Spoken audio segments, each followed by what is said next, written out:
American മൈക്രോണിക് എന്ന കമ്പനിയുടെ vacuum ക്ലീനറാണ്. Suction പവറിൽ ഒരു 32 കിലോ പാസ്കൽ വരുന്നുണ്ട്. റെഡ് കളറിലാണ് ഇത് വരുന്നത്. ഇവിടെ ഒരു ബട്ടൺ ഉണ്ട്. ഇതാണ് അതിൻ്റെ ഓൺ ഓഫ് ചെയ്യുന്ന ബട്ടൺ.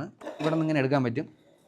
ഈ സ്വിച്ച് ഇതിൻ്റെ സ്പീഡ് അഡ്ജസ്റ്റ് ചെയ്യാൻ പറ്റുന്നതാണ്. ഇവിടെയാണ് അതിൻ്റെ ഓസ് കണക്ട് ചെയ്യേണ്ടത്. ഇതുവഴി സക്ക് ചെയ്തതിന് ശേഷം ഇതുവഴിയാണ് ഇതിൻ്റെ എയർ പുറത്ത് പോകുന്നത്. ഇവിടെ ഒരു ഫിൽറ്റർ ഉണ്ട്. ഇതൊരു ഡ്രൈ ടൈപ്പ് വാക്യൂം ക്ലീനറാണ്. ഇത് പ്രസ് ചെയ്ത് ഇങ്ങനെ ഇവിടെയാണ് ഈ ഡസ്റ്റ് അത്രയും ഫില്ലാവുന്നത്.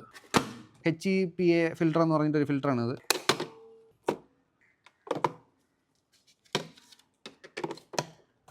പുറകുവശം ഇങ്ങനെയാണ്. പുറകുവശത്ത് ഇത് 4 വീലുണ്ട്. ഇങ്ങനെ ഇത് 360 ഡിഗ്രിയിൽ കറങ്ങുന്ന വീലാണ്. ഇത് തറ ഒരു ബ്രഷാണ്. ചെറിയ ഡസ്റ്റൊക്കെ എടുക്കാൻ വേണ്ടിയിട്ട് ഉപയോഗിക്കാൻ പറ്റും. ഇത് ഈ കാർപ്പറ്റ്, കർട്ടൻ്റെ ഒക്കെ ഇടയിലുള്ള പൊടിയൊക്കെ ഇത് വെച്ച് വലിച്ചെടുക്കാൻ പറ്റുന്നതാണ്. ഇത് 360 ഡിഗ്രിയിൽ ഇങ്ങനെ കറക്റ്റ് ഉപയോഗിക്കാൻ പറ്റും. ഇങ്ങനത്തെ ഒരു മൾട്ടി പർപ്പസിന് വേണ്ടി ഉപയോഗിക്കുന്ന ഒരു ബ്രഷാണ്. ഒരു ടെലിസ്കോപ്പ്